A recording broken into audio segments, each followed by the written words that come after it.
Bismillahirrahmanirrahim. Assalamualaikum warahmatullahi wabarakatuh. Baiklah, kali ini kita akan membahas soal UAS Fisdas 2 tahun 2018-2019.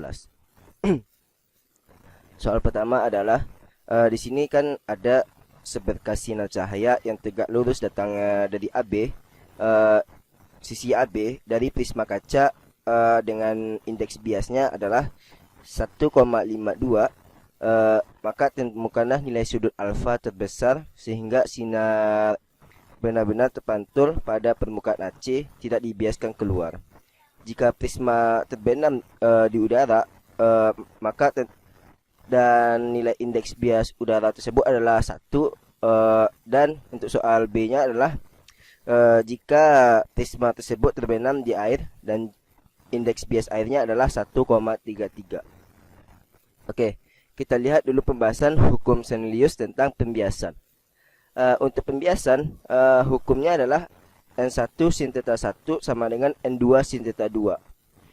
Berarti ini mempunyai artinya jika N1 sama dengan N2, hubungan N-nya sama theta berarti timbal balik. Jika N1-nya lebih besar daripada N2, maka nilai theta 1-nya kecil dibanding theta 2-nya. Kita lihat contohnya seperti berikut. Di sini adalah ada N1 awalnya, N1 dari sinar datang, indeks biasnya adalah 1. Dan untuk indeks bias dari air adalah 1,33. Kita lihat di sini kalau N2-nya kan lebih besar dari N1. Karena N2 lebih besar dari N1, berarti kan dia karena memiliki hubungan timbal balik, maka theta 2-nya lebih kecil dari theta 1-nya. Jadi sudut biasnya lebih kecil dari sudut datangnya, dan sudutnya adalah sudut antara garis normal dan cahaya tersebut. Di sini theta 1 adalah sudut datang, dan theta 2-nya adalah sudut yang dibiaskan. Kita lihat dari penurunan hukum pembiasan hukum Cornelius secara geometrinya. Berarti kalau kita tinjau dari dua cahaya yang datang, satu cahayanya kita lihat yang dibiaskannya. Berarti di sini ada cahaya yang datang juga kan? Ada sinar kedua yang datang. Berarti kita lihat di sini kan sama-sama memiliki sudut datangnya theta 1. Berarti di sini juga theta 1. Karena dia ini adalah cahaya sejajar dengan memakai konsep kesejajaran, maka di sini kita dapatkan theta 1. Sehingga kalau kita lihat di sini kita sambungkan sebagai sebuah segitiga, maka ini adalah sebuah segitiga siku-siku. Sehingga di segitiga yang kuning nih, nilai sin theta 1-nya adalah dari jarak ke sini sampai ke sini, berarti kan jaraknya adalah jumlah kecepatannya dikali waktunya. Berarti kan S sama dengan V kali T. Karena kecepatan udara berbeda dengan kecepatan di air, maka kita katakan dia V1. Berarti kan sin theta 1 sama dengan jarak per D. Berarti kan jarak ini per D. Berarti sin itu adalah depan bagi miring. Jadi V1T per D. D-nya adalah jarak dari dua garis normal tersebut. Kalau kita lihat segitiga di bawahnya, berarti kan di sini sin theta 2 sama dengan V2T per D. Di mana V2T ini adalah jarak dari yang sudah dibiaskan, cahaya yang sudah dibiaskan. Jadi jarak tersebut didapatkan dari kecepatannya dikali waktunya, V2 kali T, sehingga sin theta 2 sama dengan V2T. Oleh karena itu kalau kita bagi sin theta 1 per sin theta 2 akan sama dengan V1 per V2. Dan untuk nilai indeks biasnya sendiri, nilainya dirumuskan sebagai C per V. Sehingga kalau kita buat sin theta 1 per sin theta 2 sama dengan C per N1 per C per N2. Ini sama dengan N2 per N1. Sehingga hukum Cornelius yang kita dapatkan adalah N1 sin theta 1 sama dengan N2 sin theta 2. Ini hukum Cornelius yang kita dapatkan dari penurunan hukum pembiasan secara geometri. Oke. Selanjutnya kita membahas pemantulan internal totalnya.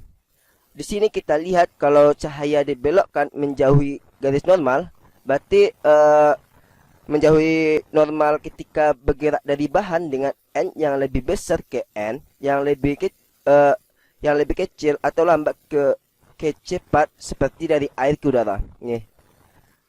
Kalau misalnya dibiaskan dari n yang lebih besar ke n yang lebih kecil, berarti kan kita lihat di sini n-nya lebih besar dan menuju n yang lebih kecil, maka cahaya tersebut datang dari kecepatan yang lambat menuju kecepatan yang cepat, seperti dari air ke udara. Akan tetapi terdapat sudut kritis dari sinar datang, di mana theta satunya atau sudut datangnya ini akan sama dengan sudut kritis, di mana sehingga sinar biasnya sepanjang batas kedua bahan yaitu theta 2-nya adalah 90 derajat. Berarti sudut yang dibiaskan adalah 90 derajat.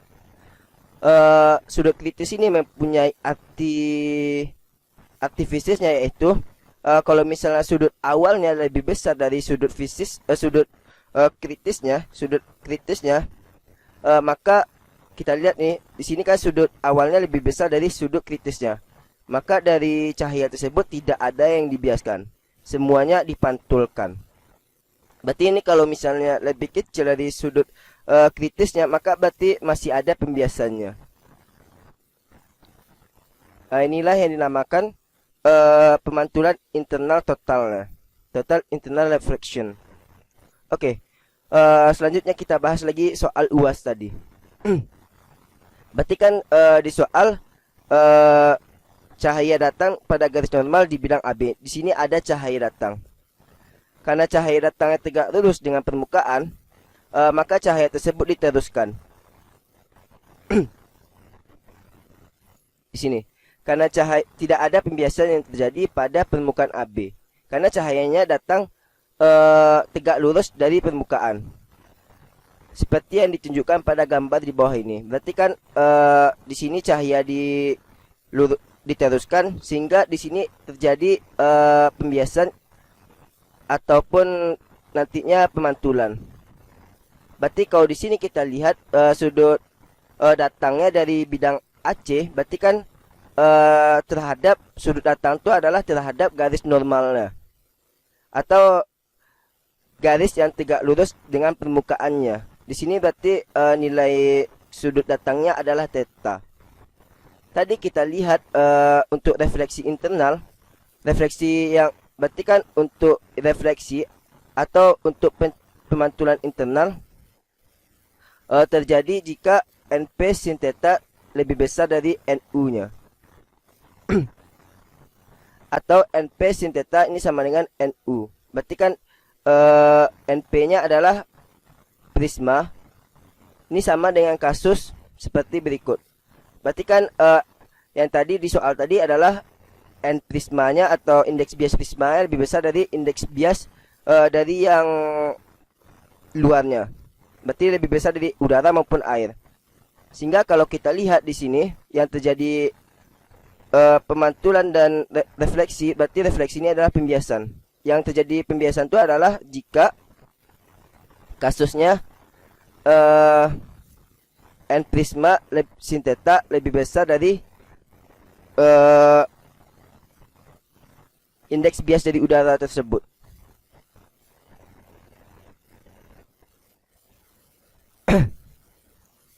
Di sini kita lihat.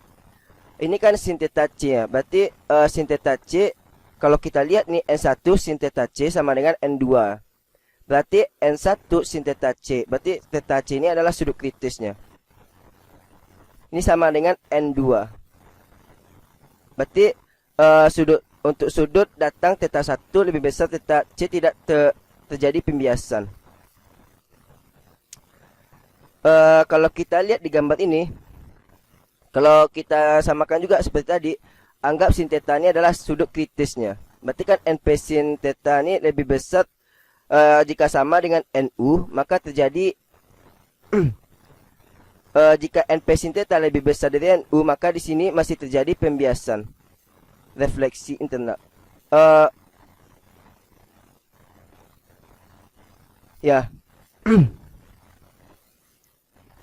Berarti kalau misalnya kita lihat di sini kan jika cahaya tersebut memenuhi titik kritis, maka dia nanti jika cahaya tersebut, jika sudutnya adalah titik kritisnya, maka cahaya tersebut tidak dibiaskan keluar, akan tetapi dibiaskan 90 derajat dengan garis normal. Berarti kita anggap di sini sin theta berarti kan maksimalnya theta maksimalnya terjadi jika titik tidak ada pembiasan. Berarti titik kritisnya.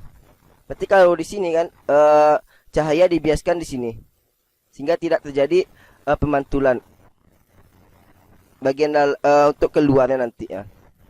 Sehingga kalau kita lihat dalam udara NP sin theta ini tetanya kita pakai adalah theta yang sudut kritisnya. Berarti NP sin theta sama dengan NU.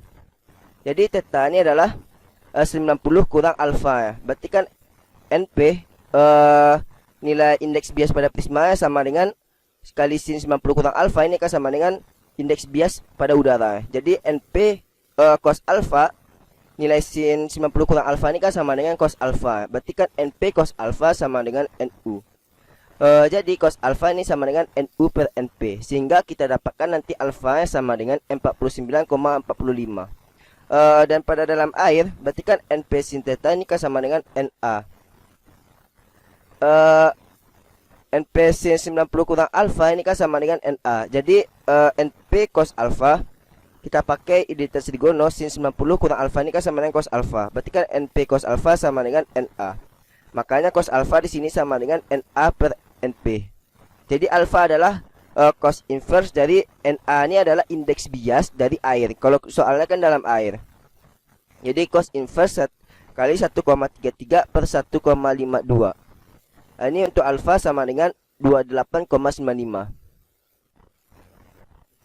Berarti untuk nilai terbesar sudut alfa terbesar jika tidak ada cahaya dibiaskan keluar, berarti itu terjadi pada titik kritis AC, sudut yang datang pada AC.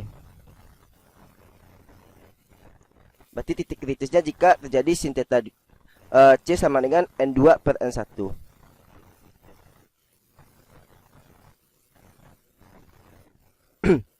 Oke.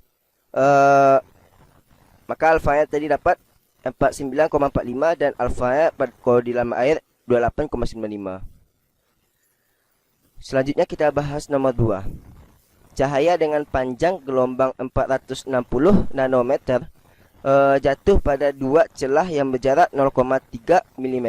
Tentukan jarak antara celah dan layar yang diperlukan agar jarak antara fringe gelap pertama dan kedua adalah 4,0 mm. Oke, kita lihat masuk materi interferensi gelombang. Kalau interferensi tersebut didefinisikan sebagai fenomena superposisi atau penjumlahan gelombang.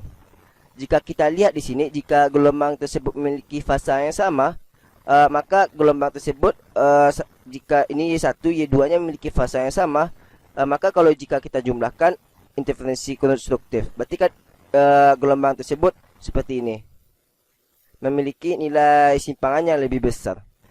Tapi kalau kita lihat gelombang tersebut memiliki fasa yang berbeda, sebesar pi, berarti ini memiliki superposisi. Kalau kita jumlahkan, maka dia tidak memiliki simpangan, sama-sama menghilangkan. Ini untuk fasa ya, ini untuk gelombang dengan Y1, Y2 berbeda. Berarti kan ini bentuk Y1 superposisinya. Oke, kita lihat tadi interferensi gelombang. Berarti kan di sini interferensi konstruktif berarti jika terjadi kedua gelombang itu mempunyai fasa yang sama. Fasa yang sama berarti kalau kita lihat di sini fasa yang sama tersebut berarti terjadi jika fasanya adalah 0, 2pi, 4pi, 6pi. Ini fasa yang untuk menghasilkan interferensi konstruktif. Melainkan kalau misalnya interferensi destruktif berarti kan terjadi jika kedua gelombang tersebut memiliki fasa sebesar berarti kan perbedaan fasanya adalah pi, 3pi atau 5pi atau seterusnya. Berarti di sini perbedaan fasa untuk interferensi destruktif sendiri M tambah setengah kali 2pi.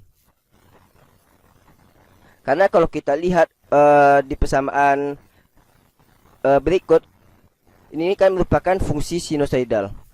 Di sini fungsi sinusoidal kita lihat kalau misalnya sin theta, misalnya y itu kita memiliki persamaan adalah y sama dengan sin omega t tambah kx. Berarti kan dia kalau misalnya ditambahkan suatu fasa 2pi, 4pi atau 2 atau suatu perkalian dari 2pi, berarti y2-nya misalnya sama dengan sin kx tambah omega t tambah 2kpi atau 2pi, 4pi. Berarti kan dia memiliki simpangannya sama nanti ya. Sehingga perbedaan fasa untuk menghasilkan simpangan sama adalah M kali 2pi tersebut. Kalau untuk perbedaan fasa untuk menghasilkan interferensi destruktif adalah M tambah setengah kali 2pi.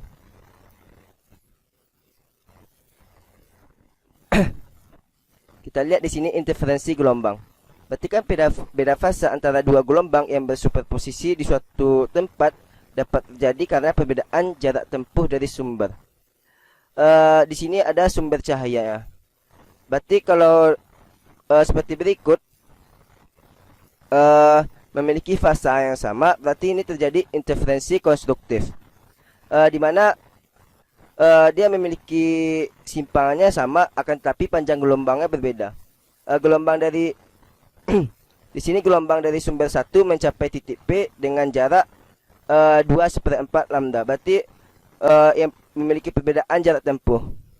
Karena memiliki perbedaan jarak tempuh, maka di sini kita lihat beda fasa antara dua gelombang yang bersuperposisi di suatu tempat dapat terjadi karena perbedaan jarak tempuh dari sumber. Berarti kan kita lihat di sini yang dari sumber pertama, celah pertama, di sini ada gelombang yang menempuh L1-nya sama dengan 2/4 lambda dan L2-nya adalah 3/4 lambda. Berarti gelombang dari sumber 2 mencapai titik P dengan jarak 3/4 lambda. Maka karena dia interferensi konstruktif, berarti di sini dapat simpangan maksimumnya. Gelombang dari kedua sumber sefasa pada sumbernya. Kalau kita lihat lagi, ini adalah perbedaan jika memiliki perbedaan fase sebesar pi atau sebesar pi tadi. Kita lihat sumber 1 dan sumber 2 memiliki panjang jarak tempuh berbeda. Sehingga untuk sumber 2 tersebut untuk superposisinya sama-sama saling menghilangkan, maka tidak ada simpangan gelombang yang dihasilkan. Maka ini adalah interferensi minimum pada titik P, sehingga menimbulkan pola gelap dan ini menimbulkan pola terang pada cahaya. Karena nilai gelombang cahaya yang dihasilkan adalah lebih besar, sedangkan pada interferensi destruktif gelombang cahayanya nggak ada nilainya. Kita lihat interferensi konstruktif atau maksimum. Berarti kan untuk mencapai suatu tempat adalah sebesar 0, lambda, 2 lambda, 3 lambda. Ini untuk mencapai suatu tempat. Perbedaannya berarti identik dengan fasa 0,2pi, 4pi, 6pi. Sehingga kita katakan di sini delta X sama dengan perbedaan tempuh jarak tempuh tadi. Ini kan sama dengan M kali lambda, di mana M sama dengan 0,123. Berarti kan di sini jarak tempuhnya adalah 3/4 kurang 2/4, berarti jarak tempuhnya adalah lambda. Untuk interferensi konstruktif sendiri memiliki perbedaan tempuh 0 lambda, 2 lambda, 3 lambda. Berarti jarak tempuhnya, perbedaan tempuhnya antara dua gelombang cahaya tadi adalah nabla X sama dengan M kali lambda. Dan untuk interferensi destruktif sendiri terjadi jika beda panjang lintasan yang ditempuh kedua gelombang untuk mencapai suatu tempat adalah kita lihat di sini. Berarti 3/4 dikurang 2/3/4 ini perbedaannya adalah lambda per 2. Jadi kalau untuk interferensi destruktif beda panjang lintasannya adalah lambda per 2, 3 lambda per 2, 5 lambda per 2. Identik dengan fasa pi, 3pi, 5pi. Berarti di sini kita katakan nabla X sama dengan M tambah setengah lambda. Di mana M sama dengan 0,1, 2, 3. Dan beda panjang lintasan sebesar delta. Identik dengan fasa pi. Berarti hubungannya sebagai berikut. Beda lintasan panjang lintasan itu adalah delta per lambda sama dengan pi per 2pi. Kalau beda panjang lintasan di sini kan delta X. Berarti delta X sama dengan lambda sama dengan pi per 2pi. Berarti beda fasanya adalah 2pi per lambda kali delta X-nya. Ini yang kita namakan persamaan, di mana 2pi per lambda itu adalah koefisien gelombang, konsanta gelombang. Berarti kan delta perbedaan fasanya kalau kita lihat di sini beda panjangnya adalah delta X. Berarti delta ini bisa kita substitusikan ke delta X. Pi adalah K kali delta X. Di sana itulah dasar di mana kita tahu nilai konsanta gelombangnya. Nilai K sama dengan 2pi per lambda. Berarti nilai beda fasanya adalah K kali delta X. Kita lihat gelombang koheren. Agar terjadi interferensi tersebut konstruktif atau destruktif, maka gelombang tersebut adalah harus gelombang koheren, di mana dua gelombang tersebut maka gelombang-gelombang yang bersuperposisi harus memiliki beda fasa yang tetap. Beda fasanya harus konstan. Kita lihat di sini. Berarti di sini kan beda fasanya adalah konstan, maka memiliki perbedaan fasa yang tetap. Tapi kalau kita lihat di sini dua gelombang yang di sini beda fasanya tidak tetap, sehingga nilai panjang gelombangnya berbeda. Di sini kan panjang nilai beda fasanya tetap, sehingga nilai panjang gelombangnya juga tetap. Maka untuk dua gelombang yang memiliki panjang gelombang yang tetap itu yang dinamakan gelombang koheren. Dan untuk dua gelombang yang tidak memiliki panjang gelombang yang tetap itu yang dinamakan gelombang yang tidak koheren. Kita lihat lagi. Di sini kita mempelajari interferensi ion celah ganda. Untuk menghasilkan dua gelombang yang sefasa digunakan satu sumber cahaya monokromatik, kemudian dilewatkan pada dua celah yang sempit. Kemudian celah tersebut berperan sebagai sumber gelombang. Dan pada interferensi konstruktif destruktif diamati pada layar. Kita lihat di sini.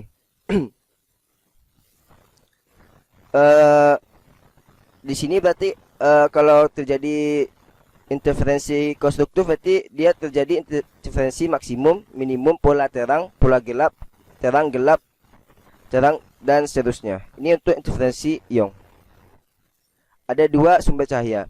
Kalau kita lihat di sini adanya pola interferensi terang gelap disebabkan karena superposisi dua gelombang yang menempuh jarak berbeda tadi untuk mencapai suatu titik pada layar pengamatan.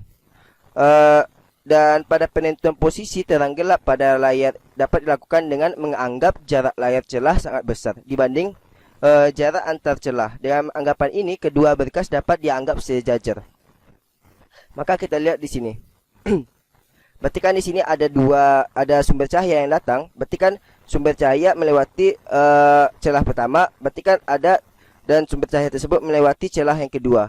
Dan di sini memiliki perbedaan beda panjang lintasan. Tapi kita anggap di sini adalah memiliki fasa yang sama. Maksudnya memiliki panjang gelombang yang sama, sehingga kita katakan cahaya tersebut adalah gelombang koheren. Dua gelombang tersebut adalah gelombang koheren. Kita lihat di sini anggapannya sejajar, berarti kita anggap di sini karena posisi terang gelap pada layar dapat dilakukan dengan menganggap jarak layar celah sangat besar. Berarti jarak ini adalah sangat besar dibanding jarak layar ini sangat besar dibanding jarak antar celah ya. Dengan anggapan ini kedua berkas kita anggap sejajar. Berarti jarak antara L ini lebih besar dibanding D, jarak antar celahnya, maka bisa kita anggap cahaya yang datang ini adalah sejajar. Karena nilai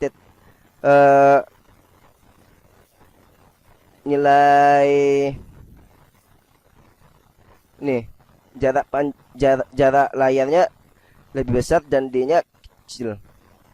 Sehingga theta ini sehingga bisa kita katakan cahaya ini sejajar, bisa kita buat seperti ini. D ini adalah D, jarak posisi antar cerah, dan ini layar yang kita anggap sejajar tadi. Ini cahaya yang kita anggap sejajar tadi. Ini cahaya yang kita anggap sejajar. Sehingga kalau kita lihat di sini kan perbedaan panjang lintasannya, perbedaan jarak tempuhnya atau delta X. Di sini dirumuskan delta L. Delta L tersebut rumusnya adalah D sin theta. D sin theta. Kita lihat tadi kan delta X. Delta L tersebut atau delta X yang perbedaan panjang jarak tempuhnya, berarti di sini karena dia interferensi konstruktif yang maksimum pada menghasilkan pola terang pada layar terjadi jika beda panjang lintasan antara kedua gelombang merupakan kelipatan bilang bulat dari panjang gelombang. Berarti kalau dari rumusnya delta L, berarti kan panjang fasa tuh kita tahu beda fasa pada interferensi konstruktif adalah M kali 2M kali Pi. 2M kali Pi. Berarti beda panjang fasa itu kan dirumuskan dengan kali delta L. K kali delta L atau 2Pi per lambda. Maka Pi sendiri, Pi, beda fasa itu sendiri, nilainya adalah 2M kali Pi sama dengan 2Pi per lambda kali delta L-nya tersebut. Sehingga delta L sama dengan M kali lambda. Delta L tadi kan nilainya adalah D sin theta sama dengan M kali lambda. Jadi untuk nilai sin theta-nya adalah M kali lambda per D. M-nya adalah 0, plus minus 1, plus minus 2, plus minus 3, dan seterusnya. Karena kita anggapan layar jauh, maka theta-nya adalah sangat kecil. Sehingga nilai sin theta sendiri bisa kita anggap nilainya akan sama dengan tangen theta. Ini sama dengan Y pada order M pada YM per L. Di mana YM-nya per L ini sama dengan M kali lambda per D. Kita lihat lagi untuk interferensi ion celah ganda. Berarti kan kita pakai cara yang sama tadi. Kita lihat hubungan beda fasa dengan jarak tempuh gelombang. Jarak beda fasa itu adalah Pi sama dengan K kali delta L, K atau K kali delta X. Maka untuk Pi sendiri, beda fasa sendiri pada jarak tempuh gelombang adalah M tambah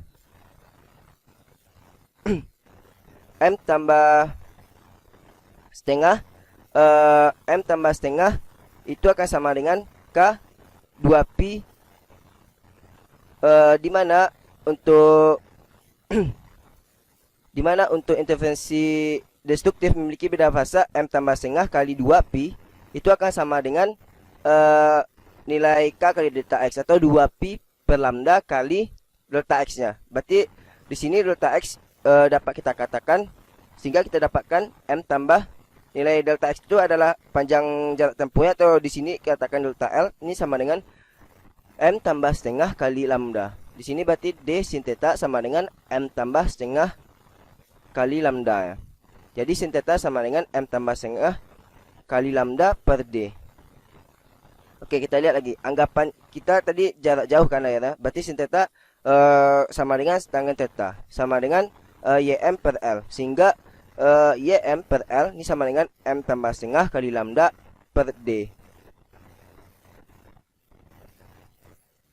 Oke, kita lihat lagi pembahasan soal luas. Di sini cahaya dengan panjang gelombang 460 nanometer jatuh pada dua celah yang berjarak 0,33. Tentukan jarak antara celah dan layar yang diperlukan agar jarak antara fringe gelap pertama dan kedua adalah 4, mm. Berarti jarak antara fringe gelap pertama kalau kita rumuskan, dia rumusnya bisa kita katakan delta P D per L, di mana delta P ini adalah jarak simpangan titik gelap pertama dan simpangan yang kedua pada fringe gelap kedua. Berarti dia memakai interferensi destruktif. Berarti kan pada saat pada saat gelap pertama berarti kan Y1 per L ini sama dengan setengah lambda per D. Dan pada saat gelap kedua berarti Y2 sama dengan Y2 per L sama dengan M tambah setengah lambda per D. Berarti itulah delta P. Delta P didapatkan dari situ. Y2 dikurang Y1. Di sini kan kita udah tahu nilai jaraknya adalah 4 mm. Untuk rumusnya sendiri delta P kali D per L sama dengan M kali lambda. Berarti kan kita kurangkanlah nilainya. Y2 kurang Y1 di sini. Berarti kan Y2 kurang Y1 di sini. Berarti untuk Y2-nya berarti 3,5 lambda kali L per D dikurang setengah lambda kali L per D. Kalau kita kurangkan berarti nilai delta P-nya kan sama dengan 2 2 lambda L per D. 2 lambda per L per D, atau kita katakan di sini berarti kan kalau kita masukkan 2 berarti kan di sini 2 setengah. Kalau kita masukkan 1 berarti kan 1,5. 1,5 maksudnya. Berarti kalau kita kurangkan Y delta P dapat Y2 kurang Y1 berarti 2,5 lambda per D dikurang 1,5 lambda per D itu adalah M kali berarti lambda kali L per D itu nilai delta P-nya.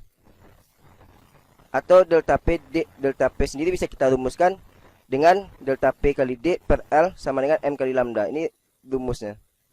Sehingga kita dapatkan nanti kita masukkan rumusnya seperti berikut. Delta P-nya sudah diketahui dan M-nya M kali lambda.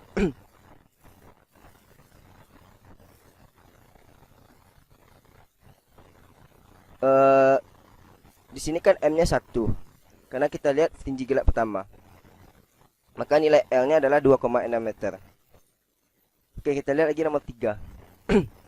Untuk nomor 3 berarti kita ingin melapisi kaca datar dengan indeks biasa 1,5 dengan bahan transparan. Dengan bahannya transparan, indeks biasa tersebut adalah 1,25 sehingga pantulan cahaya pada panjang gelombang adalah 600 nanometer dieliminasi oleh interferensi. Tentukan ketebalan minimum lapisan pelapis tersebut. Pada interferensi lapisan tipis, pada permukaan lapisan tipis berarti cahaya yang dipantulkan oleh permukaan berbeda mengalami pemantulan dan menempuh lintasan yang berbeda untuk sampai pada pengamat. Karenanya ada beda fasa dan berarti dapat menimbulkan interferensi maksimum minimum. Kita lihat di sini. Berarti kan di sini ada cahaya yang datang dan cahaya yang dipantulkan. Berkas yang datang dan berkas yang dipantulkan.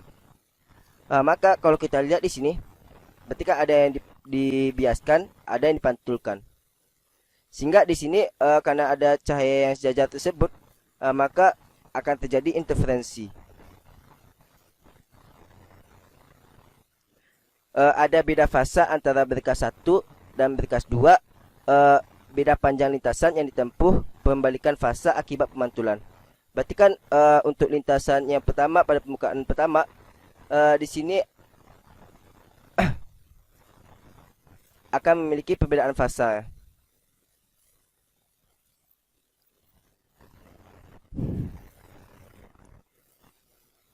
Kalau perubahan fasa karena pemantulan, berarti di sini terjadi pembalikan fasa sebesar pi jika N2 lebih besar dari N1, N2-nya lebih besar dari 1, maka dia akan terjadi pembalikan fasa sebesar P.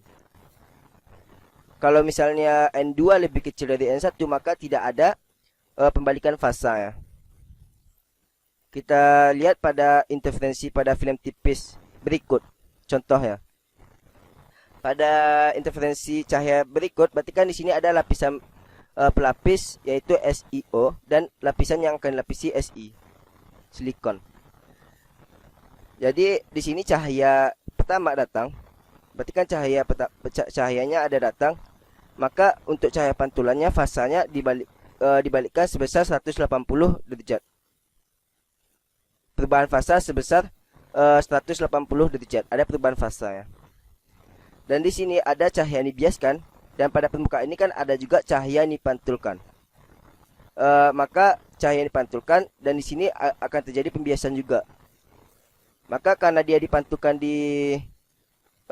pada saat N2-nya lebih besar, N yang di sini yang N2-nya besar dari anggap aja ini N3 yang lebih besar dari N2, maka dia cahayanya memiliki perubahan fasa sebesar 180 derajat.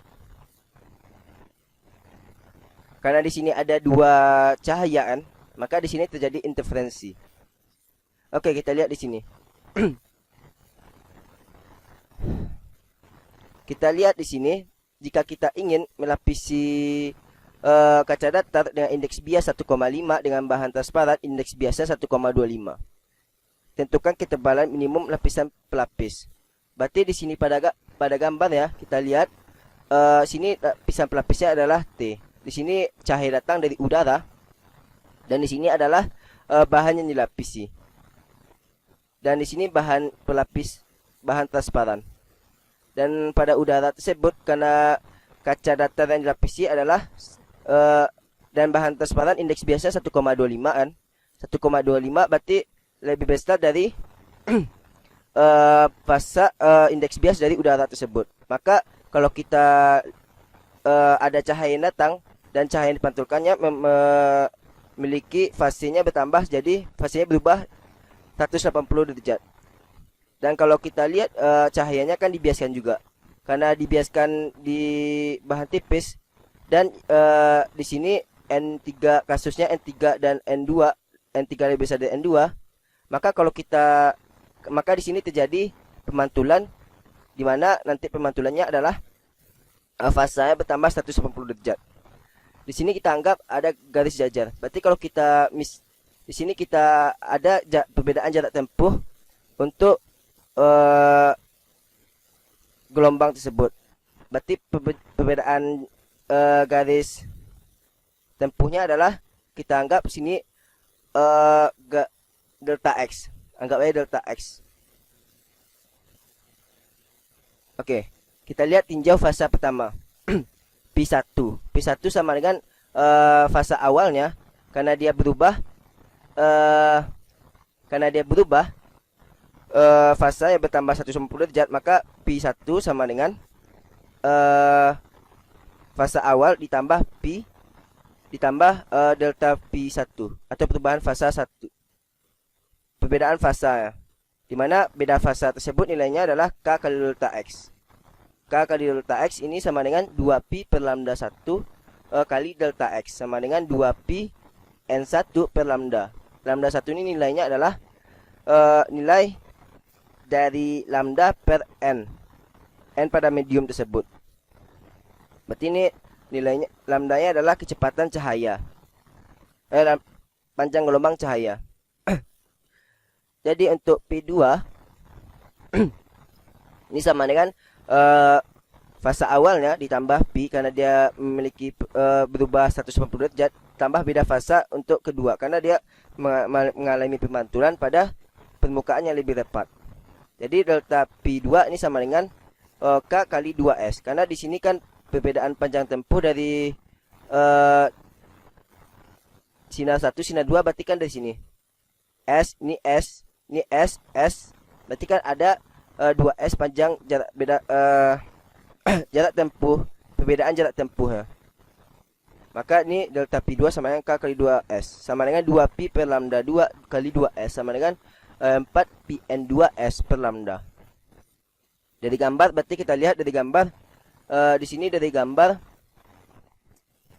delta x sendiri adalah nilainya di sini h nilainya, sini h, maka delta di sini h, delta x-nya yang ini di sini kita anggap pseudo alfa, maka delta x sendiri di sini theta 1 berarti di sini juga theta 1, bukan alfa nih. Di sini theta 1, maka kalau kita gunakan aturan geometri berarti di sini juga theta 1. Maka nilai delta x sama dengan h sin theta 1. Dan pada gambar tersebut kita lihat di sini kan. Di sini kan h. Karena di sini panjang s dipantulkan dengan panjang s juga, berarti di sini panjangnya h per 2 dan di sini untuk theta 2. Berarti kan h per 2 untuk nilai sin theta 2 itu kan depan bagi miring. H per 2 bagi s sama dengan sin theta 2. Jadi h per 2 sama dengan s sin theta 2. Dan h sama dengan 2s sin theta 2. Maka nilai tinggi ini, nilai t. T-nya kan kita tahu nilai t-nya hubungan dengan kosinus. Berarti kan t per s sama dengan cos theta 2. Atau bisa kita katakan s sama dengan t per cos theta 2. Hubungan theta 1 dan theta 2 kita gunakan dengan hukum Snellius. Berarti kan n1 sin theta 1 sama dengan n2 sin theta 2. Jadi n1 per n2 sin theta 1 ini sama dengan sin theta 2 ya. Jadi cos theta 2 sama dengan akar 1 kurang sin kuadrat theta 2.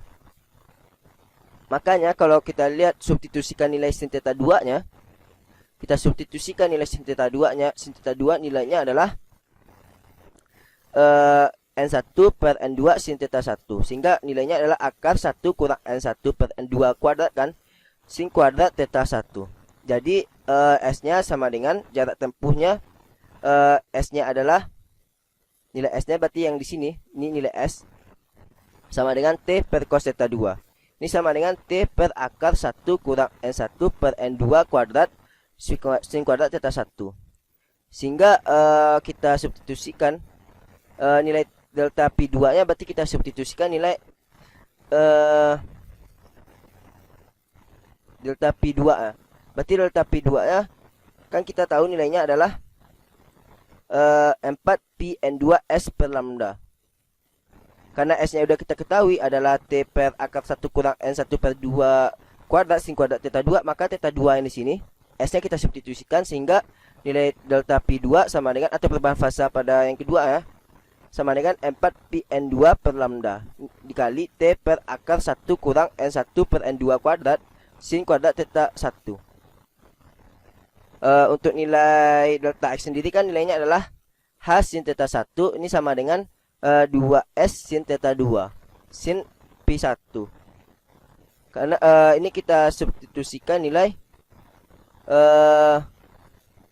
h-nya kan nilainya adalah 2s sin theta 2. Jadi nilai sin theta 2-nya kita substitusikan jadi di sini sin theta 2. Maka sin theta 2-nya delta x-nya jadi 2s n1 per n2 sin kuadrat theta 1. Semua persamaan yang ada kita masukkan persamaan awal. Jadi delta P1 sama dengan 2pn1. Delta P1 sama dengan 2 delta V1 sama dengan 2pn1 per lambda kali delta x. Ini sama dengan delta x-nya kita substitusikanlah ke persamaan berikut.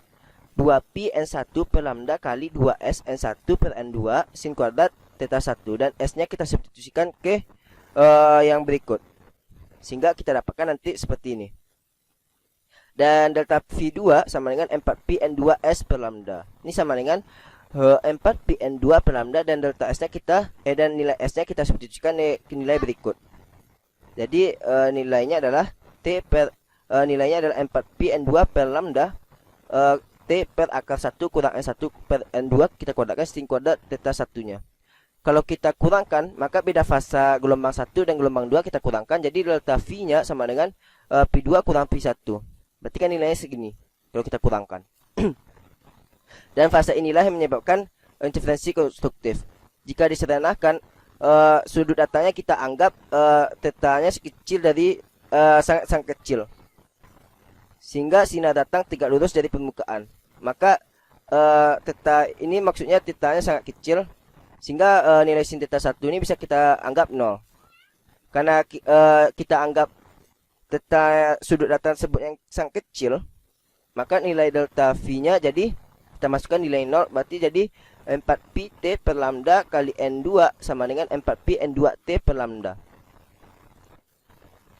Untuk interferensi konstruktif berarti kan terjadi jika beda fasanya sama dengan 0 kali 2pi 4V atau 2mV 2mp. Maka nilai delta V-nya sama dengan M kali 2pi. Jadi nilainya adalah 4pi N2T per lambda sama dengan 2np. Dan nilai ketebalannya adalah T sama dengan lambda per 2n2 4n2 2m. Dan pada interferensi destruktif berarti nilai delta V-nya adalah pi 3v 5pi atau 2m tambah 1pi. Maka nilai delta V-nya sama dengan 2m tambah 1pi. Nilainya adalah 4pi N2T per lambda, ini sama dengan 2m tambah 1pi. Dan nilai T-nya di sini kita dapatkan lambda kali 2m tambah 1 per 4n2. Sehingga karena kata di soal eliminasi, maka kita efek interferensi hilang. Terjadi interferensi destruktif. Berarti nilai T-nya adalah T yang kita dapatkan dari penurunan rumus tadi sama dengan lambda kali 2m tambah 1 per 4n2. Maka T sama dengan lambda 2m tambah 1 per 4n2. Ketebalan minimum terjadi jika m sama dengan 0. Kalau terjadi pada m sama dengan 0 berarti kan T sama dengan lambda per 4n2. Jadi kita lihat panjang gelombangnya adalah 600 nanometer per 4 kali 1,25. Lambda ini adalah panjang gelombang cahaya tersebut. Berarti kan 600 nanometer per 4 kali 1,25 N2. N2 ini adalah indeks bias bahan dari pelapis tersebut. Jadi nilainya adalah 600 nanometer per 5 sama dengan 120 nanometer. Oke, kita lihat lagi. Selanjutnya nomor 4. Seorang mahasiswa yang menunggu berbuka puasa membuat minuman dari 1,5 kg air jeruk bertemperatur 20 derajat Celcius yang dicampur dengan balok es 0,5 kg bertemperatur min 15 derajat Celcius. Tentukan temperatur akhir minuman. Persentase balok es yang mencair dan fasa akhir minuman. Titik leleh es adalah 0 derajat Celcius dan panjang jenis es, panas jenis es tersebut adalah 2090 Joule per kilogram derajat Celcius. Di sini panas jenis air jeruk adalah 4186 Joule per kilogram derajat Celcius dan panas latennya pada berat es adalah 3,33 kali 10 pangkat 5 Joule per kilogram dan pengaruh lingkungan diabaikan. Oke, di sini kita memakai hukum kekekalan energi. Q dinginnya sama dengan min Q panasnya.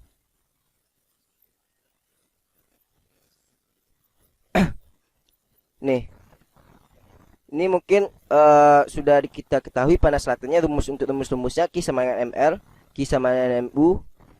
Ini mungkin pada fase padat kita udah tahu juga. Maka kita langsung aja ke soal. Massa air jeruk berarti kan Ma sama dengan 1,5 kg. Diketahui dan suhunya adalah suhu awalnya 20 derajat Celcius dan massa balok es berarti ini sama dengan 0,5 kg dan suhunya adalah min 15 derajat Celcius.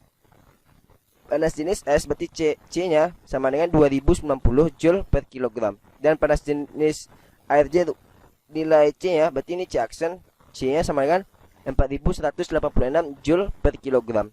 Panas laten peleburannya adalah 3,33 kali 10 pangkat 5 Joule per kilogram. Pengaruh lingkungan yang diabaikan. Berarti yang ditanya adalah suhu akhir balok es mencair dan minuman akhir minuman tersebut. Kita jawab. Meninjau kalau air jeruk ketika suhu turun menjadi 0 derajat. Kita gunakan berarti dan QA nya sama dengan MA kali C kali TA kurang 0. Suhu jeruk A kurang 0 sama dengan 125.580 Joule. Dan kita tinjau pada kalor es batu ketika suhunya naik menjadi 0 derajat. Berarti kan pada saat es batu naik naik menjadi 0 derajat, berarti kan batunya memiliki kalor MB kali C aksen kali 0 kurang TB. TB-nya sini kita masukkan 15 derajat min 15, maka nilainya adalah 15.675 Joule kalau kita masukkan nilai-nilainya. Dan kita tinjau berarti kan kalor seluruhnya adalah QC sama dengan MB kali L. Karena dia kan pada kalau berarti 125 tambah 15.000, berarti ini kalor total lah. Sehingga karena QA lebih kecil dari QC, di sini kan QA, karena QA lebih kecil dari QC, di sini QA lebih kecil dari QC, pada saat melebur, kalor S pada saat melebur, maka suhu akhirnya adalah 0 derajat. Kita lihat nih, QA sama dengan QB tambah MB aksen kali B kali L. Mana MB aksennya adalah massa batu es yang sudah melebur. Jadi MB aksen sama dengan QA kurang QB per L kali MB per MB. Ini kan 1 nih nilainya. Maka MB aksen per MB sama dengan QA kurang QB per QC. MB kali L ini adalah nilai QC-nya. Jadi nilainya 0,66. Jadi persentase es batu yang meleleh adalah sebesar 66% dan fasa akhir minuman adalah semi padat cair yang mayoritas berupa zat cair. Solusi dari Rahmat Hadi. Oke, kita lihat lagi. Di sini setengah mol gas ideal mengalami proses dari keadaan A ke keadaan C seperti gambar berikut. Hitung temperatur awal. Soal A-nya hitung temperatur awal dan akhir gas. Bila proses B sampai C sebanyak 600 Joule, panas masuk ke dalam gas. Hitung kerja kalor dan perubahan energi dalam pada proses AB, BC dan AC totalnya. Apakah panas keluar atau masuk sistem selama proses ini? Oke, kita lihat lagi di sini. Energi dalam. Energi dalam itu kan energi total, potensial dan kinetik dalam sistem yang berhubungan dengan komponen mikroskopik. Di sini energi dalam. Mungkin kita langsung masuk ke rumusnya karena teorinya bisa dibaca nanti. Kita pakai rumus Q sama dengan C kali delta T, di mana C-nya adalah kapasitas panas dan panas jenis C adalah kapasitas panas per satu massa. C-nya berarti sama dengan C per M. Maka nilai Q-nya sama dengan MC delta T. Ini adalah rumus kalor. Dan kita lihat untuk kerja totalnya sama dengan W sama dengan min integral V dengan batasan VI, VF, PdV. Ini untuk kerja total yang dilakukan pada gas jika volumenya berubah dari VI ke VF. Kita lihat lagi pertemuan energi dalamnya adalah delta U sama dengan Q tambah W. Di sini kan persamaan ini disebut hukum pertama termodinamika. Dan pada kerja tekanan konstan berarti kan W sama dengan min integral P dV. Kalau pada tekanan konstan berarti min P VF kurang VI. Jadi nilainya adalah P delta V.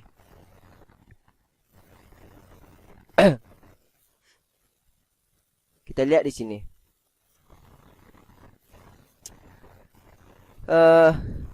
Di sini jika VF-nya lebih besar dari VI, berarti kan nilai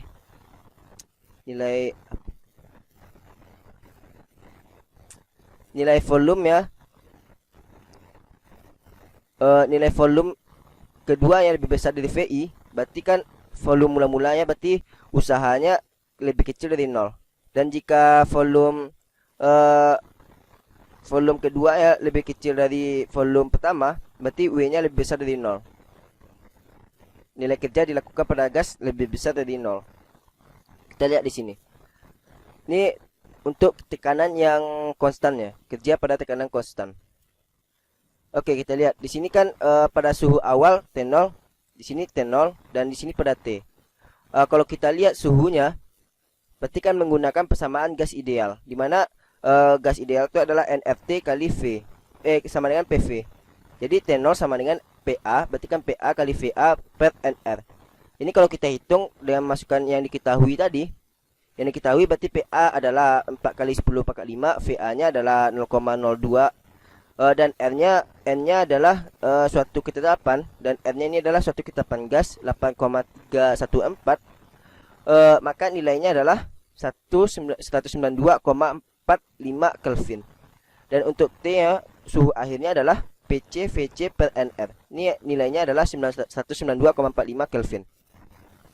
Dan pada proses BC berarti kan Q-nya sama dengan 600 Joule. Untuk tekanan tetap berarti kan W sama dengan, kita lihat di sini. Kita lihat pada proses BC-nya berarti kan volume kedua lebih besar dari volume pertama. Sehingga kalau kita lihat di sini, jika volume kedua lebih besar dari volume pertama, maka kerjanya lebih kecil dari 0. Jadi nilai W sama dengan min PB kali delta V. Berarti kan min PB kali VC kurang VB-nya. Karena dia tekanannya konstan kan. Jadi pada saat ini W-nya sama dengan, di soal kan diketahui Q-nya nih pada proses BC, Q-nya adalah 600 Joule panas masuk ke dalam gas. Berarti kan Q-nya positif plus 600 Joule. Maka W sama dengan min PB VC kurang VB ini sama dengan min 200 Joule.